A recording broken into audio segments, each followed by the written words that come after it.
Alors, une petite trump intitulée Monsieur Pressé veut son colis. Alors, derrière le PC, très bien la régie.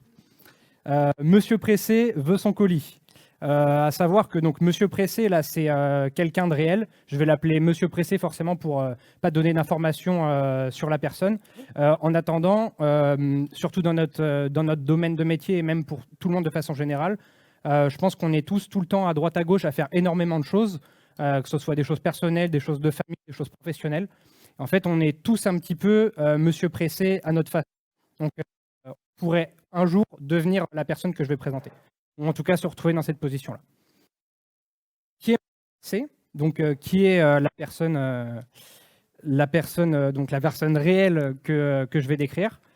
C'est quelqu'un, donc comme j'ai dit, qui fait toujours plusieurs choses en même temps. C'est quelqu'un de très dynamique. Donc parfois c'est une qualité, malheureusement parfois c'est un défaut. C'est quelqu'un qui est formé à la cybersécurité, ou en tout cas c'est quelqu'un qui travaille dans un milieu, dans un environnement où il y a une obligation de sécurité informatique qui est forte. Donc c'est quelqu'un qui a régulièrement des formations et qui est en contact de gens techniques qui connaissent le métier. À côté de ça, cette personne-là, c'est un adepte de l'électronique. On m'entend mal? Ok. On change de micro. On m'entend bien? Près de la bouche? Je vais me déséquiper. Un peu très pratique ça.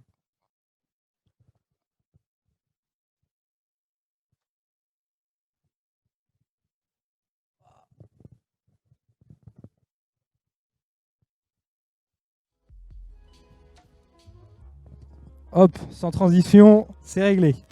Donc je vais reprendre du départ pour pas qu'on soit perdu, même si là on n'est pas non plus sur une complexité pour l'instant. Alors, Monsieur Pressé, comme je disais, fait toujours plusieurs choses en même temps. C'est quelqu'un de formé à la cybersécurité, c'est quelqu'un qui travaille dans un milieu dit sensible, informatiquement parlant. Et donc, comme j'étais rendu tout à l'heure, c'est un adepte de l'électronique et de la bidouille. Pourquoi ça? Pourquoi je le précise? Parce que c'est quelqu'un qui passe régulièrement des commandes en Asie, donc avec des droits de douane, des temps de commande qui sont longs, etc. Donc c'est quelqu'un qui est toujours en attente de colis, quoi qu'il se passe. Et je me permettrai de le citer. Parfois, je reçois des trucs un mois après, j'ai oublié que je les ai commandés. C'est dire le nombre de colis que cette personne reçoit.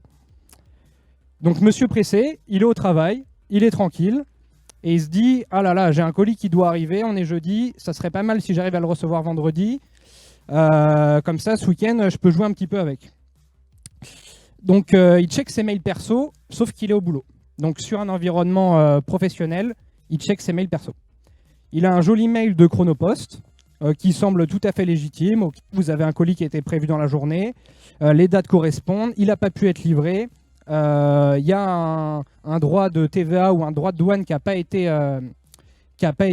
payé. C'est une toute petite somme, 1,47 €. Donc lui, il est là. Comme d'habitude, il fait plein de choses en même temps parce qu'il est super dynamique. Et il se retrouve à se dire « Ah bah, je fais ça vite fait, comme ça, j'aurai mon nouveau jouet pour ce week-end et ça sera bon. » Donc, il y a écrit « Retrouver le suivi de colis en cliquant ici. » Bon bah, Monsieur Pressé, il est pressé, il clique ici. Donc Monsieur Pressé clique ici, il tombe sur un super site Chronopost qui lui rappelle encore une fois qu'il a 1,47 € à payer au niveau de la douane. Donc, ça ne l'inquiète pas, pour lui c'est cohérent. Et donc lui, ce qu'il veut, c'est débloquer son colis qui est bloqué actuellement à Aulnay-sous-Bois. Donc Monsieur Pressé, il paye. Donc il met son numéro de carte bancaire, il connaît tout par cœur parce qu'il a l'habitude de faire des commandes, il fait ça vite, et il reçoit son petit SMS de confirmation sur son téléphone en double authentification par sa banque. Il scrolle, il va direct au code, il regarde rien d'autre dans le message, et parce que comme d'habitude, il veut aller vite. Hop, il copie-colle le code de vérification et c'est envoyé.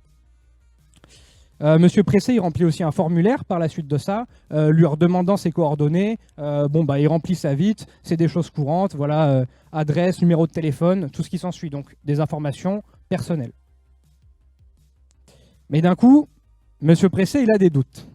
Parce que Monsieur Pressé, il reprend son téléphone 10 minutes après, il retombe sur le message, et il se dit bah pourquoi les 1,49 € ils ne sont pas inscrits sur le SMS de la banque? Et pourquoi il y a écrit 939 € à la place des 1,49 € qu'il aurait dû avoir? Donc là, il doute sérieusement. Mais Monsieur Pressé, il sait comment réagir, donc il réagit vite. Il fait immédiatement opposition à sa banque, il dépose une pré-plainte à la gendarmerie via Internet, il se désinscrit de la liste de diffusion. Bon, ça, je ne sais pas si c'est hyper utile, mais en tout cas, il l'a fait, et ça mérite de le dire. Et il me contacte. J'ai de la chance. Donc moi, je commence à reprendre, je lui dis, bah, envoie-moi tout ça, montre-moi tout ce qu'il y a, et puis je vais regarder rapidement. Donc j'essaie de remonter un peu le mode opératoire de l'attaque. Donc il reçoit un mail d'un Chronopost FR web, donc il y a Chronopost à l'intérieur, évidemment on peut trouver ça un petit peu bizarre, Chronopost FR avec une autre en-tête derrière. Et surtout le mail il est délivré via infusion.mail.com.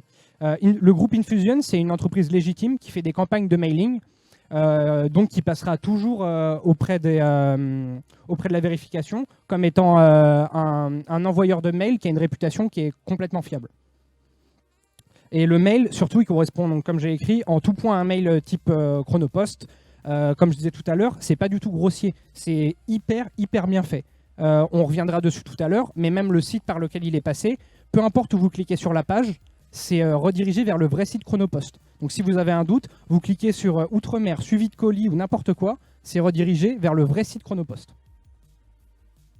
Donc je regarde un petit peu le lien de redirection où il nous mène. En fait, il y a un premier rebond sur mobileglasspro.com, qui est, j'expliquerai pourquoi c'est une façade pseudo-légitime pour l'attaquant à la fin. Mais du coup, qui a une première façade qui redirige du coup vers son Chronopost FR avec un suivi.php. Et donc qui reprend, comme je disais, en tout point le site Chronopost. La seule différence qu'il y a avec le site Chronopost, c'est que si vous cliquez sur une pub, il n'y a pas de redirection vers la pub.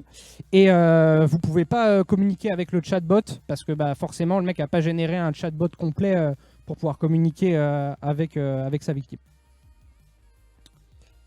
Donc le résultat de l'attaque, si on fait une espèce de synthèse, c'est un vol de 929 €, c'est un vol d'informations personnelles à travers le formulaire, donc c'est pas avéré, c'est probable, et c'est un vol d'informations sur la machine de la victime, parce que vu qu'il est passé par son... Enfin, ça serait peut-être moins grave si c'était son ordinateur personnel, mais là il est passé à travers donc le réseau pro, donc l'IP sortante c'est l'IP de la boîte, et tous les headers et tout ce qui va derrière, tout est lié à la boîte.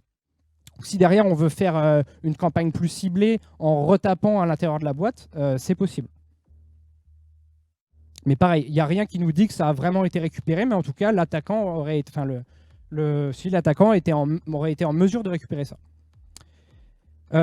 Du coup, on peut se poser certaines questions. Est-ce que c'est un phishing spécifique France, vu que ça tape vraiment sur Chronopost, à savoir que les serveurs sont hébergés aux États-Unis? On peut se poser la question. Est-ce que c'est un phishing large ou ciblé, Monsieur Pressé? Honnêtement, ça a très clairement l'air d'être un phishing large. Donc il y a l'utilisation d'un tiers légitime pour le mailing, donc ce qui est très intelligent de la part de l'attaquant. Et je me suis posé la question, pourquoi 929 €? Est-ce que c'est une limite de détection du côté des algos bancaires? En général, sur ce genre de choses, qu'est-ce qui est fait le plus souvent? C'est que si vous avez 1,49 € à payer, ils vont juste décaler la virgule. Ça va être 149 ou 1490. Mais c'est bizarre que ça soit 929, j'ai pas l'explication, et je serais vraiment curieux de savoir pourquoi le mec en face a mis cette somme-là. Il y a beaucoup d'informations personnelles qui sont potentiellement collectées, et comme je disais tout à l'heure, les informations pro de sortie.